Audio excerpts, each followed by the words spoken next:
Hello students, today we are going to learn poetic devices. Since a long time students have been telling me to take a separate lesson for all the poetic devices that are continuously being used in the poems, right? So today we are not learning a chapter or poem, rather we will learn few poetic devices, alright? So poetic devices or the literary devices, one and the same thing, alright? Now all these poetic devices and literary devices, though I have defined endless number of times while explaining the poems, but still I'm explaining them to you individually, alright? Now alliteration. Now what is alliteration, children?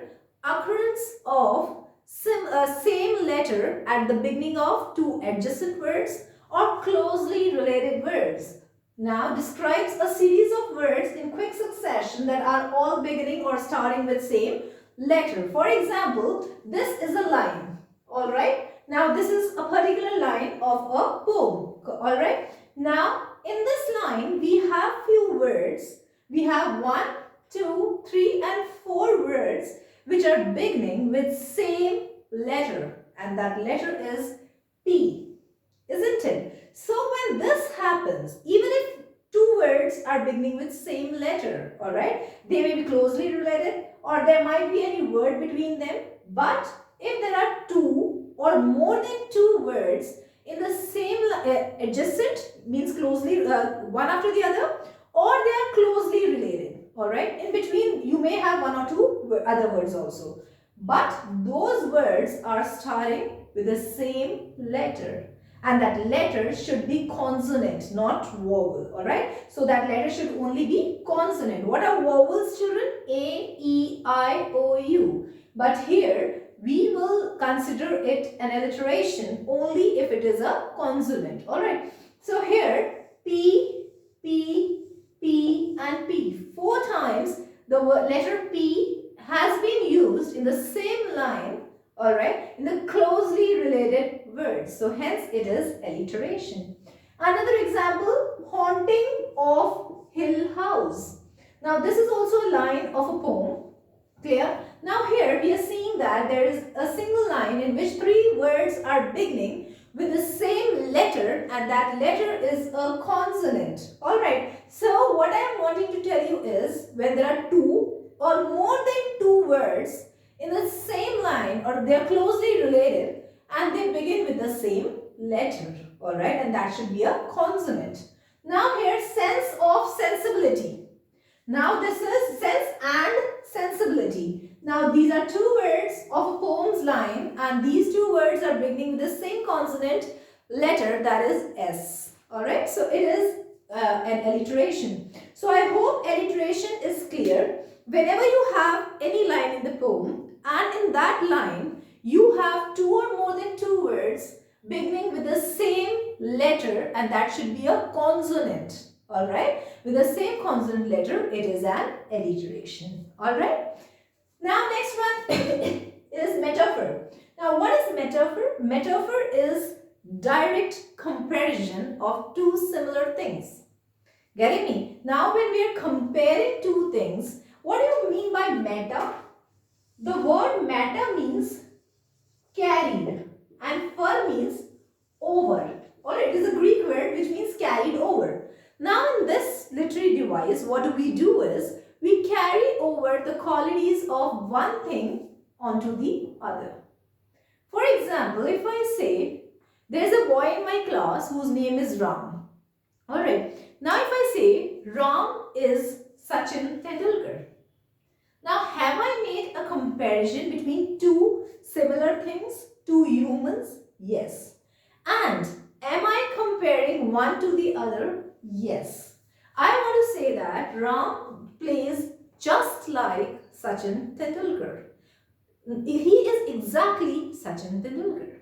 Alright, so here we make direct comparisons, alright. It compares 2 similar things by saying one of them is like other, alright. So here, example, wishes are thorns. If somebody is wishing you and you do not like that person, their wishes are thorns for you. Alright. So here the wishes have been compared to thorns. Alright. Like Rohini is Lata Mangeshkar. Now here I want to say that the girl Rohini is Lata Mangeshkar, she sings the way Lata Mangeshkar does. Alright, so here I'm comparing two similar kind of things, right? Now, this is comparison. Now, another literary term, the third literary term that we have here is simile, right? Now, simile also is used to compare two things. Then what is the difference between metaphor and simile? Now, when we use metaphor, we are making direct comparisons, right? But when we use simile, we use words like, and as. That means it is not completely similar. One thing is not completely similar to the other. Few qualities of two things matches, and that in that case simile is used. Now I'm going to give you same example, right? Example number one, which says boy is MS Dhoni. Alright, now I'm comparing the boy to MS Dhoni. I'm saying that he's completely MS Dhoni. Alright, now if I say it is what, children? It is metaphor. But if I say boy is like, or boy plays like MS Dhoni. Now, what's the difference between these two sentences, children? In the first one, I have made a direct comparison without using like and as. That means I want to say that the boy is exactly MS Dhoni. But when the second statement is used here, I am saying the boy is like MS Dhoni. He doesn't have all the qualities of MS Dhoni. Alright, so this is the difference between simile and metaphor. Both are used to compare two similar things. But when we use metaphor, it completely matches the other person. The first one is completely the other one. Alright. In simile, the first one has few qualities of the other one. Alright. Both are used for comparison. There. Now personification, it assigns human status to non-living things. How? If I say, the clock is yelling at me to wake up. Alright, in the morning, when the alarm rings, it is yelling. Yelling means shouting. So the clock is shouting at me to wake up. Can the clock shout? No, only humans can shout. But I am giving a living status or a human status to clock, saying that it is yelling at me. Alright, so here what is there, children? Here we saw that it is using personification. Getting me? The food, the burger is calling me. Alright, so here, can the food call someone? No, but you can say this statement. This statement is not incorrect when we are getting attracted to someone or something, right? Food especially. So here, when I'm saying the food is, or the burger is, calling me, I'm giving a human status to food, which is non-living thing. Alright, so when we give a living status to non-living things, it is known as personification. Alright, now here it assigns human qualities and attributes to the to non-living things and animals, like lightning danced over the sky, across the sky. Now the light is dancing in the sky. Can the light dance in the sky? No, but here we have mentioned the light is dancing in the sky. So it is that light has been given the human status. The alarm clock yells at me. This I already taught you right now. Food calls me. This also I have taught you. So personification basically is when a non-living thing is given the status of living thing. Alright.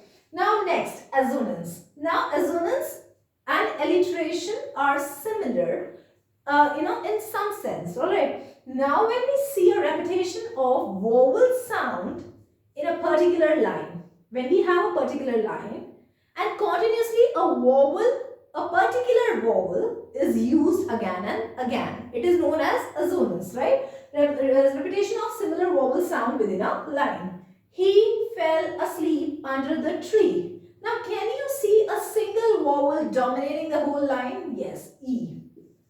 Again and again, E is being witnessed over here. So a vowel is dominating the entire line. So hence it is known as Assonance. All right. So in alliteration, we give importance to consonant sound, and in assonance, we give importance to vowel sound. Anaphora. The repetition of an expression or a word at the beginning of two successive sentences.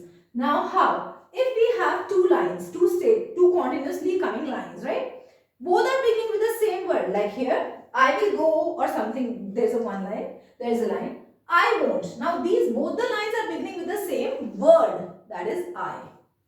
Alright, not only I, it can be any word. It can be like you, it can be, bread, it can be flowers, anything, right? But if two successive lines are beginning with the same word, at the beginning of the line, if there is a same word, then it is known as anaphora. Alright. Hyperbole. Hyperbole is used for exaggeration. What kind of exaggeration? Suppose your mother says that if you say to your mom, I am sleeping. Your mom will say, how much will you sleep? You sleep a lot, right? But you say, I haven't slept for 10 years. Is it possible? No. But just to show a huge limit, you told 10 years. Alright. So it is known as hyperbole. Alright. It is hyperbole. Now, another example. I'm eating this same vegetable since 15 days. Can someone cook same vegetable for 15 days continuously? But maybe twice or thrice you must have eaten that. But you said, I'm eating this continuously for 15 days. Which is a lie. Alright. I haven't eaten junk food since centuries. Centuries means sadiyan. So you say, I haven't eaten junk food since centuries. But it is a lie. You must have eaten it a month before, a year ago, right? So here, when you exaggerate the things, right? Your tongue is 10 meter long. You speak a lot. So here, just to show that a person speaks a lot, what has been used? 10-meter tongue. Is it possible? No. Alright. I haven't slept for centuries. Your skirt is of 1 kilometer. Is it possible? No. So when we use particular sentence to exaggerate the limits, it is known as hyperbole. So here are 7, poetic devices that I have taught you today. I hope you understood it. So we are going to give a quick revision to it. Alliteration describes a series of words in quick succession that all start with same letter. Alright. So here the occurrence of similar letter in two adjacent words or two closely related words, two or more closely related words are known as alliteration. Like, and it should only be consonant, alright? Like P, P, P, again the consonant sound is getting repeated.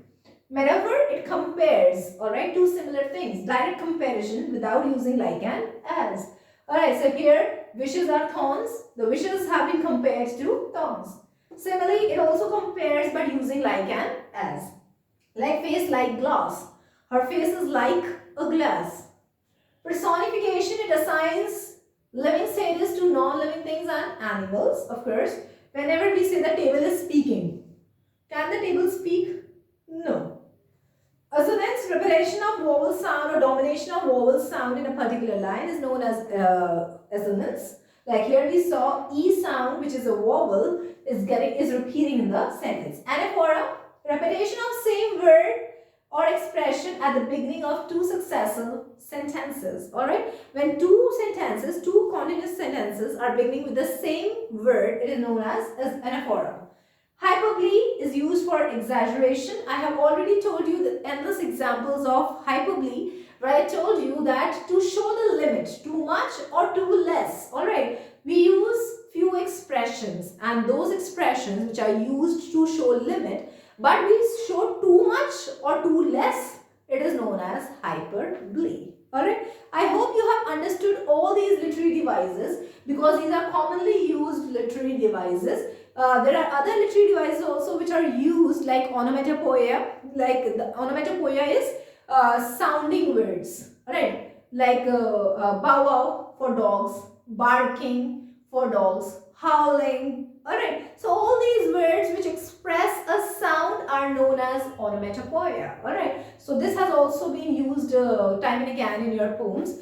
And there are few others which I'm going to explain you in some other lesson. I hope you have understood the literary devices.